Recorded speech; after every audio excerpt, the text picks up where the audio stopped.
Elden Ring's only expansion is fast approaching, and in true FromSoft fashion, the method for accessing it will be a bit obtuse. We're here to make sure you have everything you need to start Shadow of the Erdtree when it launches. To even begin Shadow of the Erdtree, you need to take out one of the game's most difficult bosses, Mohg, Lord of Blood. We already have full area and boss guides on Mohg, and a video on how to best be prepared for Shadow of the Erdtree. So even though we don't recommend going straight to the DLC access point at a very early level, we'll just use this video to go over the necessities of how to get to the right place to start it, and we'll point you to our other walkthroughs for the big sticking points. We know from interviews from Famitsu and others with the game's director, Hidetaka Miyazaki, that at least 2 bosses need to be defeated to access the DLC. Star Scourge Radahn, whom you can fight after accessing the Altus Plateau or completing a section of Ranni the Witch's questline, and the aforementioned Mohg, after which you need to touch the arm coming out of the cocoon behind Mohg. We don't know if any more steps will be necessary until the DLC actually launches, but this guide will present the quickest way to getting past these 2 hurdles that have been explicitly mentioned. Mohg makes a lot of sense, since the access point for the DLC is in his boss arena, but we don't know exactly why Radahn needs to be defeated yet. Since beating him causes a change in the world state, it's most likely something to do with that. If playing on a fresh save file and not in New Game Plus, we recommend following our story walkthrough up until Mohg, or at least using some rune farming exploits that we've gone over in our video on how to level quickly, a few of which we'll detail later. Shadow of the Erdtree should be comparable to endgame content, so rushing to it on a fresh save file without any grinding may set you up for a world of hurt. If you've already played through Elden Ring and want to get to Shadow of the Erdtree on New Game Plus, you can feel comfortable beelining it to Radahn and Mohg much faster, especially since the map will be easier to navigate without having to obtain the individual map fragments again.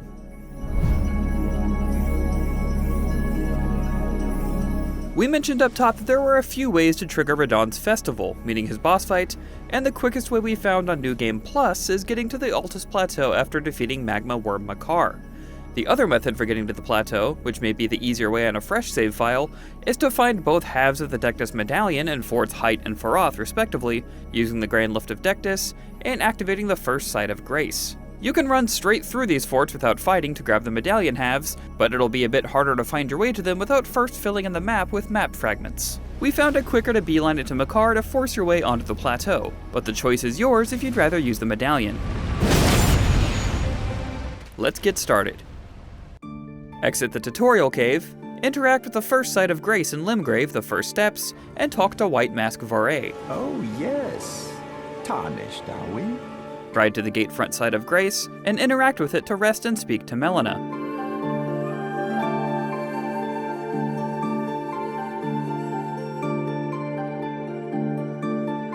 If this is a New Game Plus file, this will also be a good time to spend the runes you may have received from finishing the game. Ride through the gate to the Stormhill Shack, making sure to avoid the giant troll who will land in the plaza.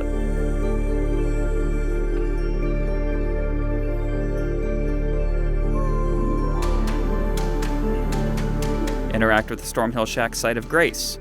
Continue riding north under the bridge to bypass Stormvale Castle, head off for the left side of the bridge as it comes to the end, and follow the path around to the left, and then to the right as it enters a tunnel hugging the cliffside. Continue on this path until you enter Liurnia and interact with the lake-facing cliffs Site of Grace.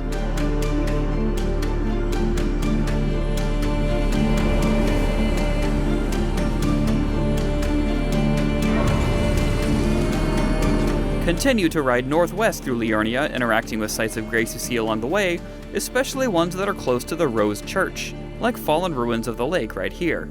You'll need to come back to the Rose Church later, so it's a good spot to remember. Continue around the west side of Raya Lucaria and enter the ravine to the north of Liurnia, and activate the ravine Site of Grace. Make sure you look out for giant lobsters and some lightning bolts on the way.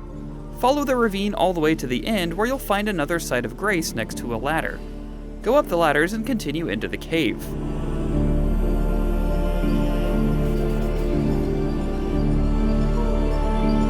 Take the ladder up to the left, take the first right once you enter a big open room, and go up the elevator. Continue forward as the path bends to the right, and take the second left when you see the wooden stairs on the right. You'll come out the other side and see the new ruin-strewn precipice Site of Grace. Continue up the elevators and ladders as you ascend the cliff, but look out for bats and harpies along the way. It's hard to get lost here if you just keep moving up, Just be careful of your footing so you don't fall off the side. Eventually, you'll come to the ruin-strewn precipice overlook site of Grace, right outside the boss room. Up until this point, you could speed straight through before fighting any enemies. But next, you'll have to take out a boss, Magma Wyrm Makar. This can be difficult if you're playing on a fresh save file and haven't spent any time leveling, but it's still doable. Makar's attacks are very telegraphed, so stick to his side, pay attention anytime he rears up, and be ready to roll towards him when he attacks with his sword to power through with your invincibility frames. Give him space when he walks and spews lava, and continue to move perpendicular to his path to stay out of his way, and wait for him to repeat this attack once or twice. Once you're close, he'll also crane his neck 90 degrees and spit lava to the side, but this is easy to avoid if you see it coming. After hitting 50% health, he'll stand up on his hind legs and set his sword on fire. You'll have to be much more careful of his big swings, as many of them are likely to kill you in one hit, and some of them are more delayed than you'd think. It can be tricky to learn the timing. If you're finding this fight too difficult on a fresh save, we recommend leveling up using one of the exploits we explain in our How to Level Quickly video, such as grabbing this bleed weapon, the Morning Star from this carriage in the Weeping Peninsula, killing the sleeping dragon at this location so its brood dies, and running back to the site of Grace before the big dragon disappears so it respawns and you can kill it again to repeat the process. After using this exploit to level a bit, Makar should go down much more easily.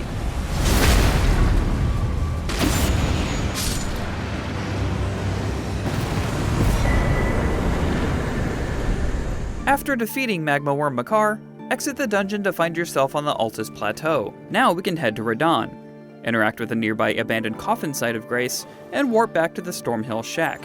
Ride east from Stormhill Shack following the road all the way to Caelid, crossing the Saints Bridge and the Summonwater Village as you go. Make sure to continue grabbing sites of Grace along the way in case you die somewhere.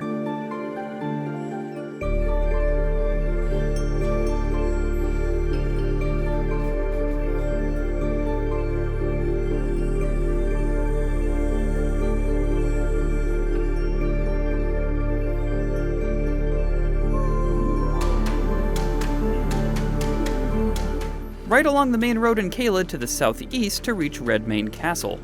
It's a bit of a long ride, but not too bad.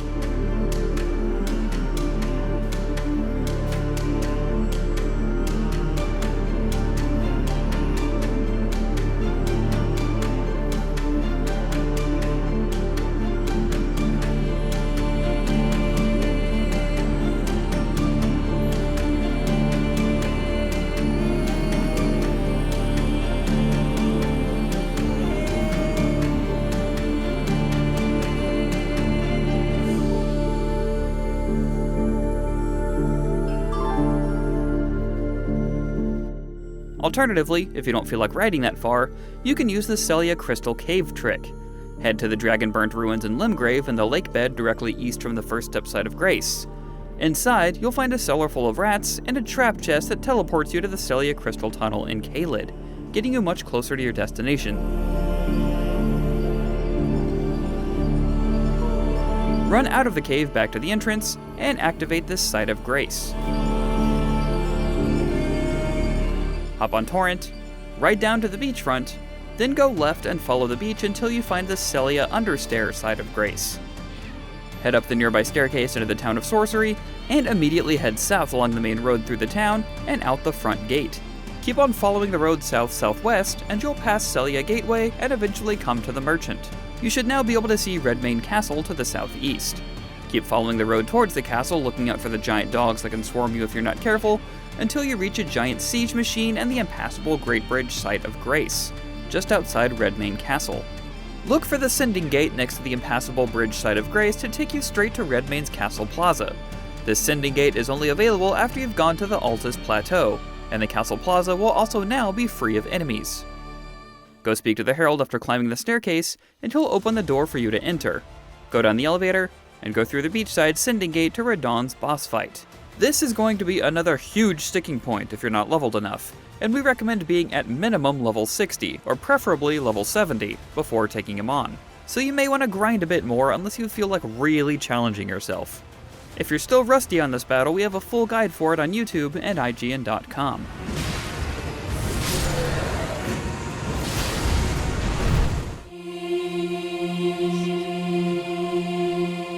Alright, one part done. After defeating Radahn, if you haven't been to the Round Table Hold, go to a site of grace and tell Melina you want to go there now. Since you've defeated a Shardbearer, you can now go speak to the Two Fingers. Warp back to the Rose Church in Liurnia and speak to White Mask Voré again. Tell him you weren't impressed with the Two Fingers. Aha! Your intuition serves you well. You'll next have to complete Varé's quest to receive the item you need to warp to Mohgwyn's palace. Voré will give you a task to invade 3 players' games, and 5 festering bloody fingers in order to do so. You don't have to defeat 3 players, only invade 3 of them. So you can invade and then simply jump off a cliff if you don't want to bother fighting. Since you've already unlocked the Altus Plateau, you can also go to the Writhed-Blood Ruins and invade and defeat an NPC named Magnus the Beastclaw once, rather than invading real players 3 times. This is also the only way to finish Varé's quest if you're playing offline. Return to Voré after completing your task, and choose to be anointed to receive the Lord of Blood's favor and one more task, to soak the cloth in a maiden's blood. There are 3 ways to do this. The first is to kill Arena on the Weeping Peninsula just past the Bridge of Sacrifice in Limgrave. If you haven't progressed her questline, she'll be seated near the road. Kill her and soak the cloth in her blood. Note that this will lock you out of Edgar's questline. The second option is at the Church of Inhibition in northern Liurnia, just north of the Frenzied Flame village. Once you get close, you'll be invaded by Festering Finger Vike. After defeating him, head into the church, activate the Site of Grace, and go to the dead maiden just to the left to soak the cloth in her blood. Keep in mind this method is actually pretty difficult. You've got to dodge multiple Eyes of Sauron that inflict madness, and Vike is no pushover, so just be careful if you decide to go this way, and take some madness relieving medicine with you. The third option to find Maiden's Blood is in the Chapel of Anticipation, back where you first started your Elden Ring journey.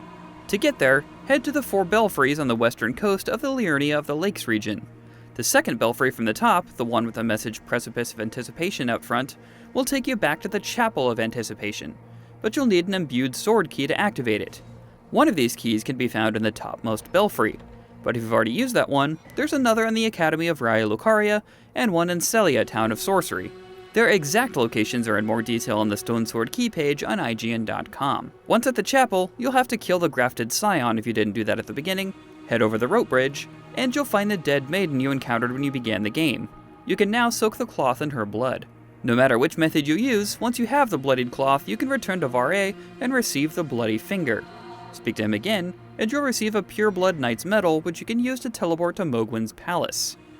Now your final step to access the DLC is to simply defeat Mohg, Lord of Blood, which can actually be really, really tough. Is mine and mine alone. We recommend being well over level 100 for this fight, but thankfully, now that you're here, there's another leveling exploit you can take advantage of if you have a bow and a few arrows. We detail this exploit more in our leveling video, but from this Site of Grace, shoot the giant bird through the branches to make it run off the cliff, and grant you about 11,000 runes. Rinse and repeat.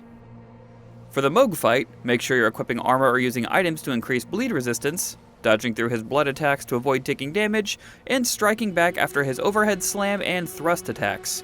He has massive range on his melee attacks, so you'll need to learn their weird timing, as he usually hesitates before the swing. There's a lot more to this battle, including a second phase, and an item you can pick up in the subterranean shunning ground that will stun him for easy damage, but we have a full tutorial for the battle if you're having trouble and want to check our video guide on YouTube. Once Shadow of the Erdtree is out, and you're through Mohgwyn's palace and you've defeated Mohg, touching the arm sticking out of the cocoon behind him will teleport you to the starting point of Shadow of the Erdtree. See? That wasn't so bad, just, several cross-continent trips and some crazy difficult boss fights. But it's not like you were trying to access FromSoft endgame content to have an easy time, right? So, par for the course. We'll have tons more Elden Ring content in the lead up to Shadow of the Erdtree, including boss guides from speedrunners, best ways to prepare for Erdtree, and the aforementioned rune farming video. So make sure you stay tuned to IGN.